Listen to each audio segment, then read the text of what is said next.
Welcome to Frequency Medicine, where science intersects with spirit and intuition leads the way. I'm your host, Fiona Waddell, and today we're going to have a conversation that might feel a little edgy, possibly uncomfortable, and also, hopefully, incredibly freeing. So just take a breath for a moment and notice what part of you is ready to listen now. So here we go. Have you ever had that moment where you think, I've done so much healing, I've done all the work, why don't I feel better yet?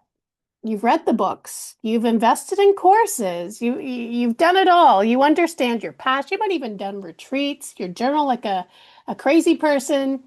You can explain your patterns to the cows come home. You could probably coach someone else through it, and yet you hesitate, you second guess, and you still feel stuck. You're putting stuff off. And here's the part no one really says out loud. There is a point where healing becomes looping. And if you don't recognize that shift, you could stay there for years or permanently. I've said, yeah, for years. Now, before we go deeper, a little disclaimer, I want to say this clearly. Inner child healing matters. Understanding your past matters. There was a time in my life where that work was not optional. It was necessary. It gave me awareness. It gave me language and tools. It gave me compassion for myself. And that matters. But awareness is not the end point. So here's a little bit about me. And this might get a little vulnerable. And it is just how the cookie crumbles, folks. There was a time in my life where I didn't trust myself at all. And if I trace that back, it didn't start in adulthood. Now I'm almost 50, guys. It didn't start in adulthood. It started in my teen years. From about the ages of 12 to 17, I went through some tough times, some personal stuff that my acting career started then. Things felt confusing and not just teenage confusing. There was stuff happening. There were experiences and dynamics that twisted how I saw myself. And I developed eating issues, body image issues, name it, trauma. Just, I just see myself as this big ball of elastic bands all brought together, ready to snap.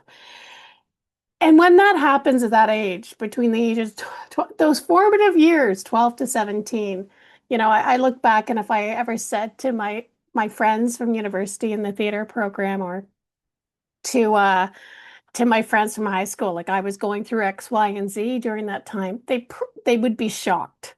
They would be shocked. So during that time, and not knowing and not having any tools, like you don't sit down and process it. You don't know how to. You just do the good Protestant Presbyterian thing and bottle it up and push it all down and in. And you adapt. You just learn how to fly with one wing behind your back.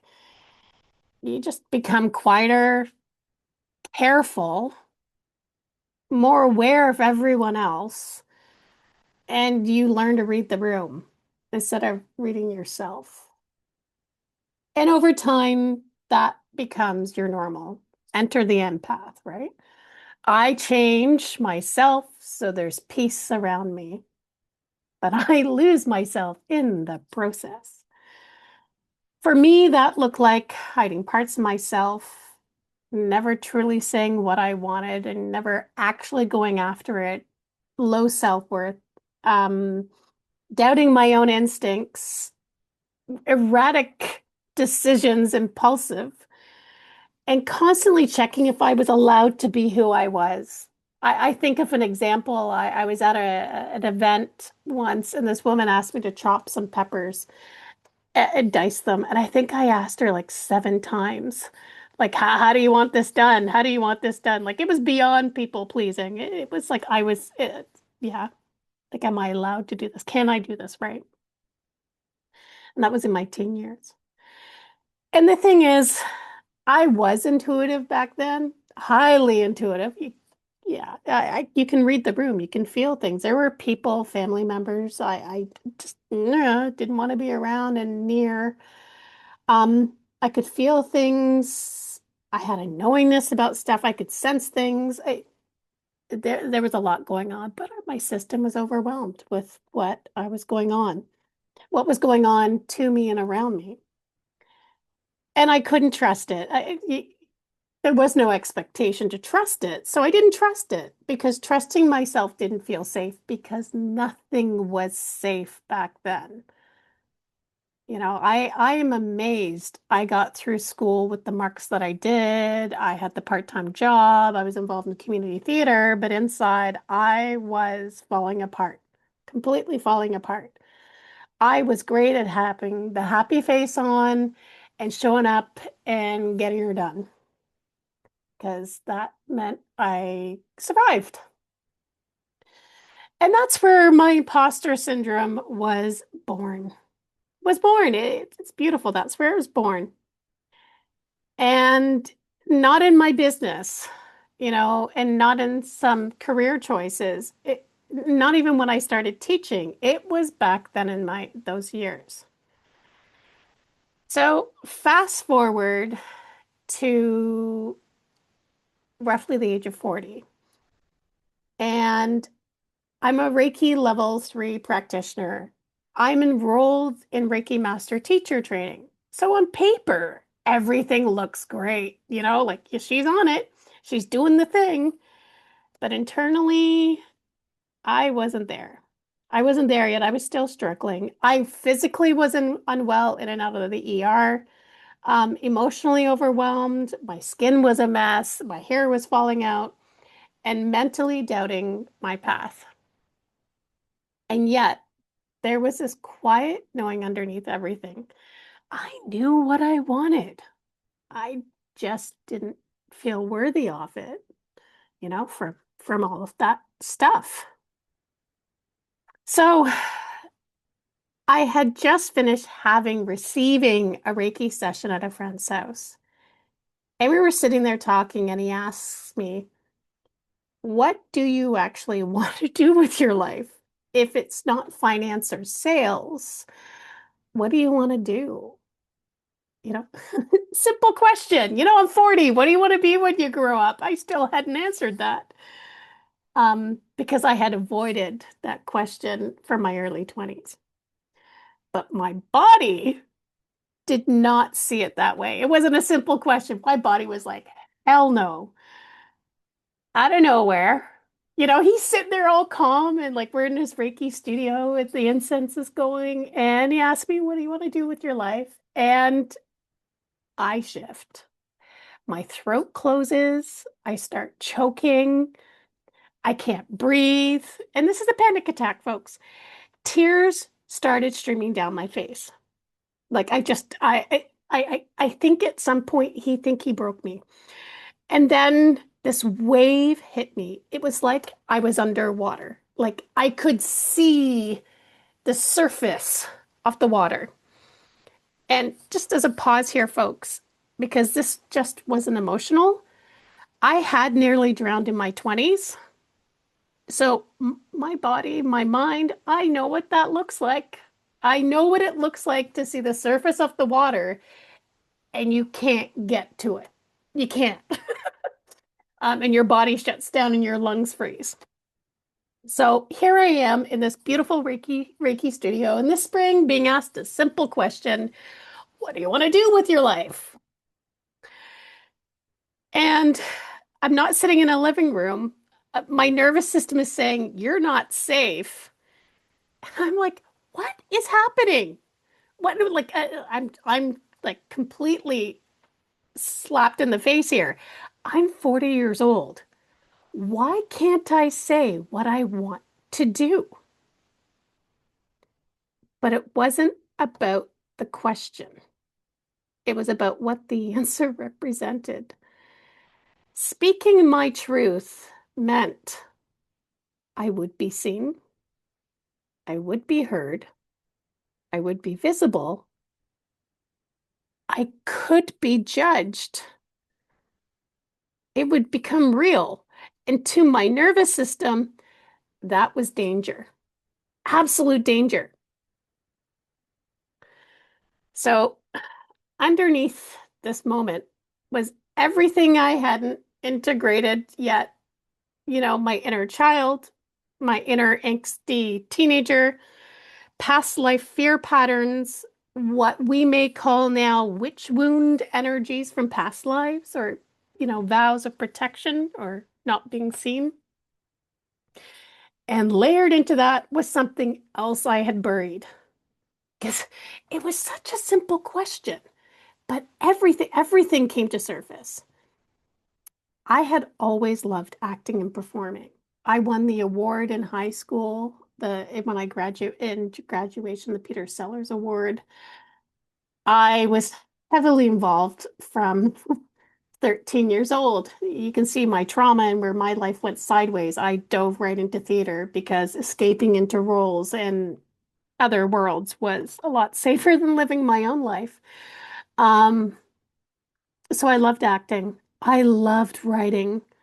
I loved being expressive, creative, visible as a character, not as me.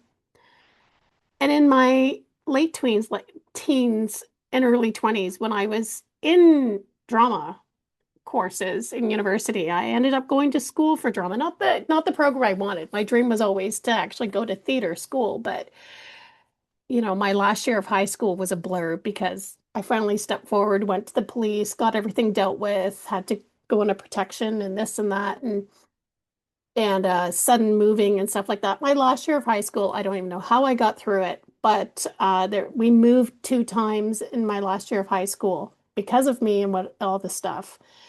And I got into university. I applied as a fluke. Originally was supposed to go to nursing school. Did one day at an orientation. I'm like, I can't do this. Um, and just applied for theater at the local, like the university next door, and got in and went in, even though my dream was actually to go to like an acting program. But anyways, I still followed, got in there, and I had a professor in the acting program. He told me I wasn't any good. And now most people are like, well, if you don't have a thick skin, you're not going to make it. Well, I knew I wasn't going to make it based on this. I had been handed a monologue from, I think it was a Shakespearean monologue. So try working through your trauma in iambic pentameter, right? Um, I get this monologue about a woman who's rejected um by someone she loves. And I'm a plus size girl, I'm a big girl, working through my trauma because my family decided my issues back in the late 90s, you didn't go to therapy. And I'm working through this monologue in this Shakespeare course about a woman being rejected. And I just it was probably my worst nightmare. And this professor was just pulled me off to the side because I tanked the monologue.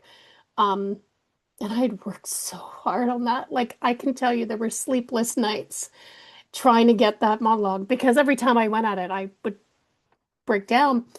Um, so I just wanted to hold my character and I couldn't hold myself. Anyways, it was a lesson for me. And he took me off to the side and was just like, this isn't your thing. This isn't your jam. Acting isn't your thing." And it gutted me because I just felt like I couldn't win. I couldn't win, and it wasn't the professor's fault. It was just like it turned back on me again because I was unhealed and running around with all these issues. Um, Later in life diagnosed with ADHD, so add rejection stuff onto that.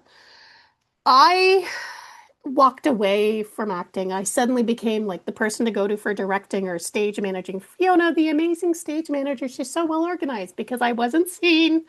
Um, I love stage managing, but I wanted to be on stage. I wanted to tell stories. I stopped writing. I stopped everything.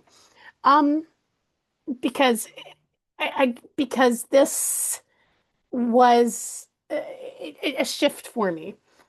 And unless you've been in that situation and had the life experience I had up until that point, yeah, this was the straw that broke the camel's back. I withdrew from acting. So here I am, struggling with confidence, weight issues, feeling seen, and this criticism, constructive criticism from a professor, it imprints. It imprints. And I accept it. And looking, no regrets in my life. I accepted it and it is what it is. So I shut that part of myself completely down. And I took those words as truth, young and naive. And now here I am being asked to say what I want. And all of this is literally sitting underneath the surface,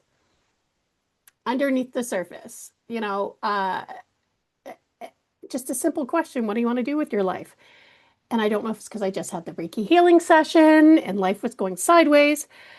All of it saying to me, don't be seen, don't take up space, don't risk being judged again. And then through this choking, I was drowning, guys. In like I physically was drowning. The tears, the absolute chaos in my body. I forced out the words. And I can remember his face like, what the hell? Because it was just like, I said, I want to teach. I want to be an energy healer. I want to be a psychic medium. And I want to return to acting and writing. And I was like hacking. And the moment those words came out, everything stopped.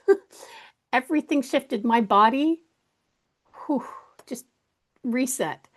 It was like pressure released, energy moved, and truth landed. Like it was a full hallelujah moment. And after that, yeah, I said I gotta heal, man. I gotta work. Like I'm having flashbacks from university. I'm having flashbacks. Like, whoa. So I went into healing. I worked with my inner child. I supported my inner teenager. I learned how to feel safe. I brought back play, curiosity, and softness. And that matters because it was necessary. Here's what no one tells you. You can't stay in that phase forever. You can't keep looping back to it because there comes a point where continuing to go back and reflect on your past and trying to process every single thing that happened in your past and continuing to identify with your past keeps you stuck in your past. Because now, when imposter syndrome shows up, because it does, like, who are we joking? Like, anytime we move into an uncomfortable area or an uncomfortable task in our life, there is going to be a little voice going, hey. I don't go back to my 12-year-old self, my 17-year-old self, my awkward, plus size, curvy 20-year-old self, or even that 40-year-old self of me who had that shift. I don't relive those moments. I meet myself here in the present with the tools I've gained because this version of me now, this amazing, beautiful Fiona, regardless of what physical state I'm in, is safe. She can speak because what I have to say, I believe, is important. I can lead and I have led and I have moved forward and I can move forward. You don't need to relive every moment of the past in order to heal. You need to feel safe enough in your present to continue living. So, what the heck does that look like? Where am I headed here? So, notice what you feel now. So, if you've done the inner child work and you're going through some stuff and it's still coming back up, notice what you feel now, not the why, just what, and let those emotions flow. Second, stay with the feeling. Not everything needs fixing quickly. Sometimes it just needs to flow like a stream. Stay with the feeling, see where it guides you. Bring in play. We learn this when we do Inner Child. What makes us freaking happy? Is it writing? Is it going for a walk? Is it reading a monologue? Is it, walking through a vintage shop? Is it going to a bookstore? Bring in play. Healing isn't only depth, it's expansion, guys. And make small decisions. This is the last one. Build trust in real time. You don't have to go to your past. Build it now. Make a small decision, make a choice. I'm going to do this. I'm going to eat that. I'm going to wear that. I'm going to try this. I'm going to give myself a 7-day challenge to try to do this and see what happens and just play with it and see what happens because it might work, it might not work, but who cares? Build trust in real time.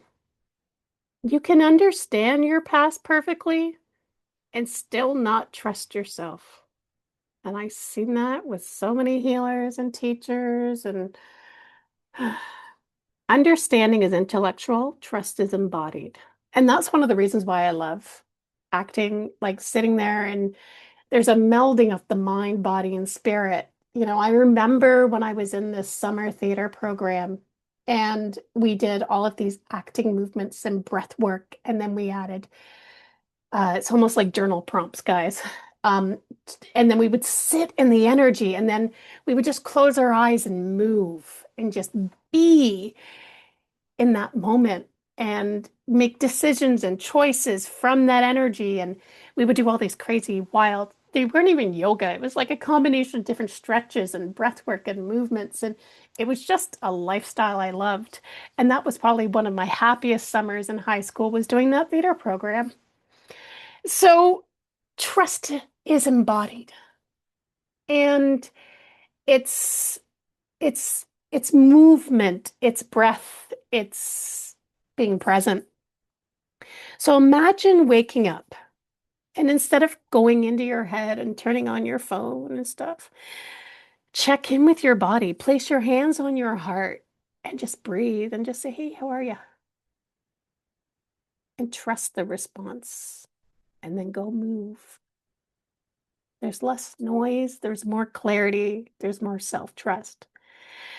That version of you exists. And I know for a lot of us that are down this path a little bit more, it's like we go in this loop, like, I've done this already. Oh my gosh. It's about being more present than in the past. And this is the work I guide you on. And if you're, you know, interested, and this is, yeah, my shameless plug.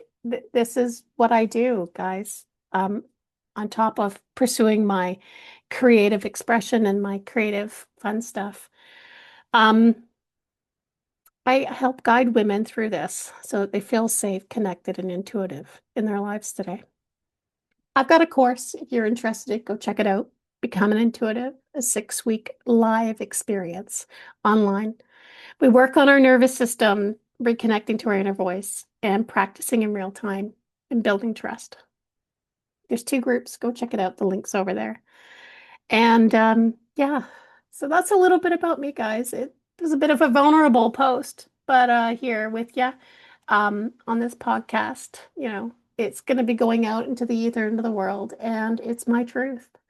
Um, and it all stemmed from all those lived experiences from my teens, my 20s, and then a simple question after a Reiki session.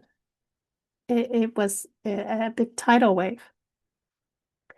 So if you've been doing all the work and still not feeling the shift, maybe it's not about going deeper into the past. Maybe it's about coming forward. Thank you for being here. Would love for you to comment, share, let me know your thoughts on things. You can subscribe or share this with another person who's been kind of stuck so I can help serve. And I'll see you in the next episode of The Frequency Medicine, where we bring you back to yourself. Take care.